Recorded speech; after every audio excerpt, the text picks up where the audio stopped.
Kebiasaan umat percaya ketika mau makan dan setelahnya selalu berdoa.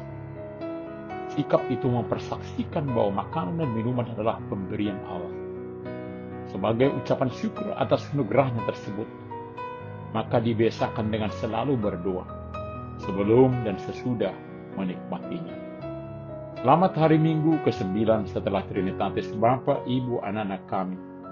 Semoga tetap berbahagia menikmati firman Tuhan dari hari ke hari. Immanuel. Mari kita berdoa. Damai sejahtera Allah yang melampaui segala akal, itulah yang memelihara hati dan pikiranmu dalam Kristus Yesus Tuhan kita. Amin.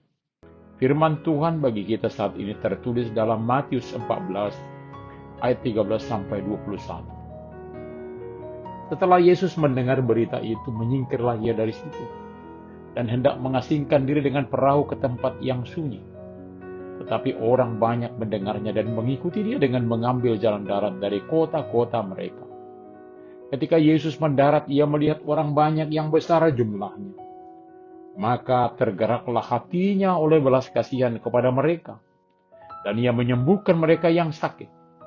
Menjelang malam, murid-muridnya datang kepadanya dan berkata, "Tempat ini sunyi, dan hari sudah mulai malam.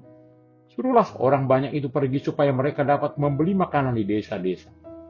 Tetapi Yesus berkata kepada mereka, "Tidak perlu mereka pergi. Kamu harus memberi mereka makan." Jawab mereka, "Yang ada pada kami di sini hanya 5 roti dan 2 ikan." Yesus berkata, "Bawalah kemari kepadaku." Lalu disuruhnya orang banyak itu duduk di rumput. Dan setelah diambilnya 5 roti dan 2 ikan itu, Yesus menengadah ke langit dan mengucap berkat. Lalu memecah-mecah roti itu dan memberikannya kepada murid-muridnya. Lalu murid-muridnya membagi-bagikannya kepada semua, kepada orang banyak. Dan mereka semuanya makan sampai kenyang. Kemudian orang mengumpulkan potongan-potongan roti yang sisa, 12 bakul penuh. Yang ikut makan kira-kira 5.000 laki-laki, tidak termasuk perempuan dan anak-anak.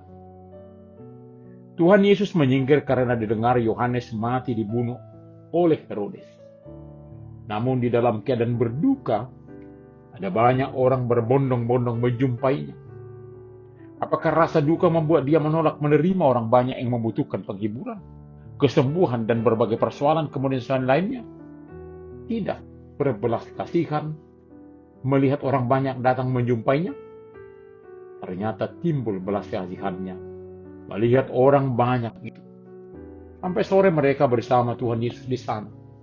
Betapa menyenangkan memberitahukan pergumulannya kepada dia yang mau mendengar serta memulihkan segala beban. Tak terasa hari sudah mulai malam.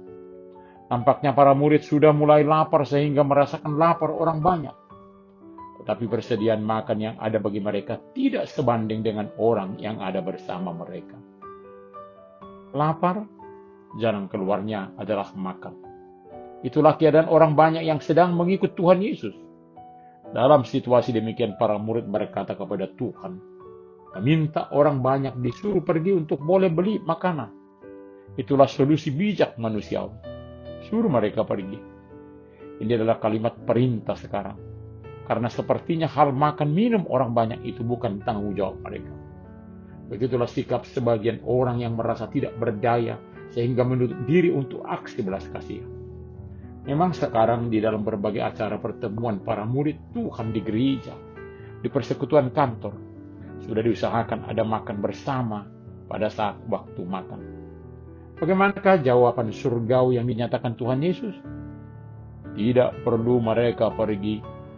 Kamu harus memberi mereka makan.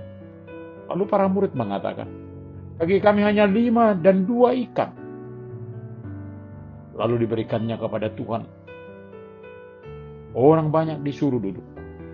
Dia menengadah ke langit dan mengucap berkat. Lalu memecah-mecah roti dan diberikan kepada murid untuk dibagikan kepada orang banyak. Mereka makan sampai kenyang. Doa syukur untuk berkat yang ada dan dapat mencukupi bagi semua yang ada. Saat gereja dalam pekerjaan mustahil, tidak mungkin, jangan ragu mendengar apa kata Tuhan. Umat Tuhan terpanggil menjadi orang-orang yang percaya. beriman teguh, tetap mempercayakan diri kepada Dia yang baik, yang sungguh baik. Balas kasihan Tuhan senantiasa kita terima di dalam kehidupan. Ada persoalan, tetaplah bersandar kepadanya di dalam belas kasihan. Ternyata mengucap syukur kepada Tuhan dalam keadaan sulit boleh dinyatakan. Lalu kita menikmati berkat mujizatnya. 5 roti, 2 ikan, sisa 12 bakul, mengenyangkan 5.000 laki-laki, belum termasuk perempuan dan anak-anak. Betapa berlimpah berkat Tuhan. Lalu bagaimana sisa dari makanan tersebut? Semuanya dikumpulkan.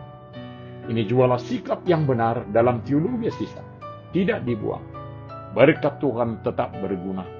Sebagaimana yang 12 bakul masih boleh mengenyangkan orang lapar. Kepengikutan kepada Tuhan Yesus untuk dengar-dengaran akan firman-Nya berdampak holistik. Ia sangat memperhatikan tidak membiarkan lapar. Berbahagialah kita yang hidup bersama Tuhan, yang selalu memelihara kita. Ia tahu saat kita lapar dan haus, kita akan bersama Dia berbagi yang ada, menikmati beragam mujizat-Nya. Amin. Kita berdoa. Terima kasih Bapa untuk firman yang menenangkan kami. Boleh mempercayakan diri kepadamu. Ketika ada yang lapar, gerakkan hati kami untuk boleh berbagi, menikmati bersama berkat-Mu. Sertai ya Tuhan, mereka yang berduka, yang menghadapi beban berat. Terima kasih Bapa. Hanya di dalam nama-Mu, Tuhan Yesus, kami berdoa. Amin.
Terimalah berkat Tuhan.